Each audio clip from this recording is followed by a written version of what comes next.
let's quickly give it a summary of what those dials are, man. All right, I'll go through it quickly. First Yeah. dial is the parenting dial. Most guys don't show up as that great of parents. And here's some telltale signs when they talk about, do I have to babysit our daughter this weekend? It's like that. If you're looking at your job as a dad as a babysitter, you're kind of fucking things up. Here's the bottom line. Women love their children more than their husbands 100% of the time. Here's how I know it. Because moms divorce dads. They don't divorce kids 100% of the time. So if they love dads more than kids, they would. It's just not the way. So a guy's got to understand, dude, I got to be a good dad. First of all, just because that's what a good dad does. Yeah. But secondly, your wife's like going, is he a good dad? No. I spent 9 months baking this bun in the oven and then delivering it. And he's like, whatever. So I was such a bad dad. My wife said, I don't even want to have a second kid with you. That's dial number 1. Oh, fuck. Yeah. Dude, Ouch. It gets worse. Dial number 2, the partner dial, which I call the best friend dial, which is the dial that says, dude, when you were dating, you couldn't wait to text her and something funny or send her a meme off of social media or anything like this. So the best friend dial is that you actually know how to communicate with your wife in a way that's meaningful. You hear her when she talks, you listen, you ask questions, follow-up questions. Tell me about this. Tell me about that. You check in, you care. They know whether you're checking in or not. That's the second dial. Yeah. My wife said I felt more lonely in our marriage than I would if I was single. Repeat that. My wife told me before she left, I'm more lonely now being married to you than I would be if I was single. Ooh. Yeah, bro, I fucked up this. That resonates. I fucked it up so bad, dude. That resonates. And I know I've heard that. And we just spoke about, different groups that we're both associated with. And the amount of fucking times I've heard that, dude, is scary. How lonely people are, even though they're in a relationship, girls and guys. So guys, when we get sexually rejected, we feel really lonely. Yeah. But that same feeling is what women feel when they're emotionally neglected. Wow. They have to beg us for our attention is the same way a guy begging for his wife, to give him a hand job or a quickie. Wow. It's terribly lonely feeling. And so this is why people are splitting up, because they're so fucking alone. And this is why they're cheating on each other, because they feel so alone. They just, somebody give me attention. Someone give me attention. Yeah, for sure. All right. Third dial. Yeah. Third dial is the producer dial. Most guys like us, we love working, we love building, we love creating. And so a famous line that we would say is, I'm doing this for the family. When in reality, my wife's like, but you're never here, so you're full of shit. Fuck. It's such a hypocritical way to do life, isn't it? A lot of guys are like, I'm doing this for the family, but then they work fucking 10, 12-hour days. Yeah. It's fucking bullshit. And on the vice versa, girls don't want to be in a cloth seat Corolla forever either. They want to have some resources and safety and security so that they can, feel safe. And when you're not worried about what you have to eat, you can start to focus on some other things and start to build some things and start to create some things. So a man of resources is highly valuable and highly attractive. True. The fourth and fifth dial, these are the ones that most guys really fuck up. The fourth dial is the player dial. Oh.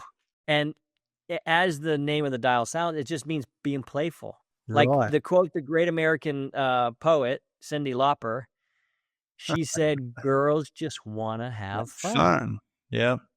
And so when people start dating, everything's fun. Oh, I'm feeling a little sick. Let's go to the store and get some Benadryl. Great. It's a date. You know what I mean? Yeah. And then into marriage, like, hey, do you mind grabbing this? Get it yourself. What are you, fucking, you don't have legs? And you're like, Jesus Christ, bro. That's your fucking best friend.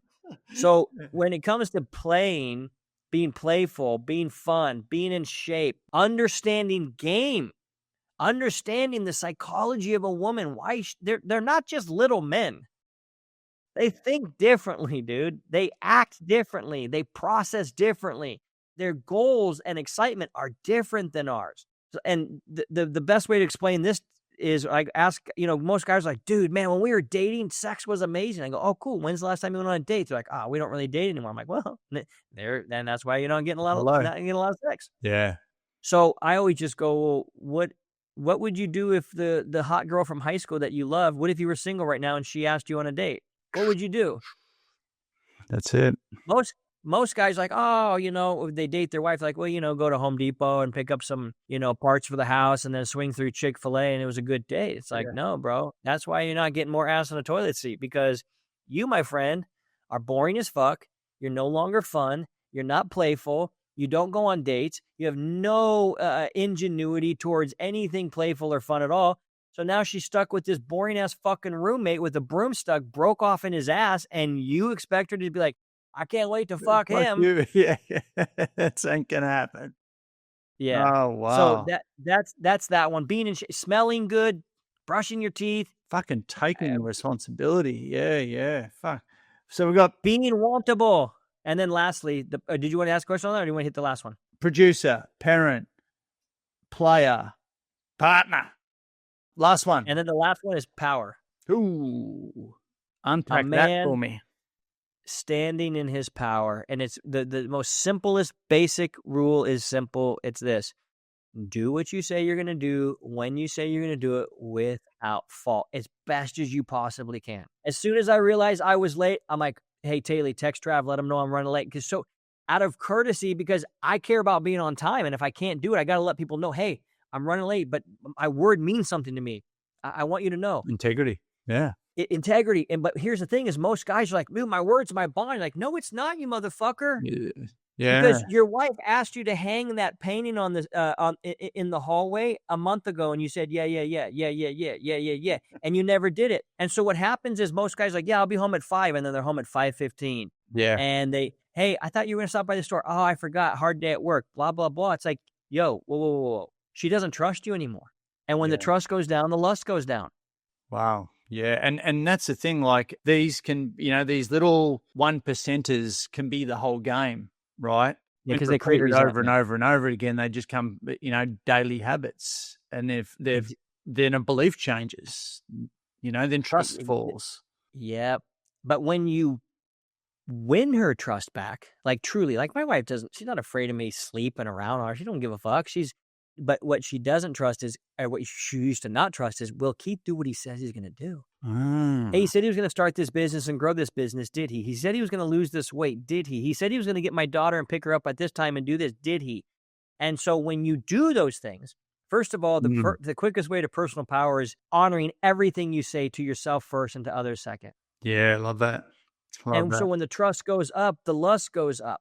She starts to lust after, because she goes, I can trust this guy. What he said, he's not full of shit. And then that starts us down the path of what we all want, and that is releasing our wife's inner slut. There it is. There it is. There's an inner slut in every woman that is dying to get out. She just needs the right guy to set her free.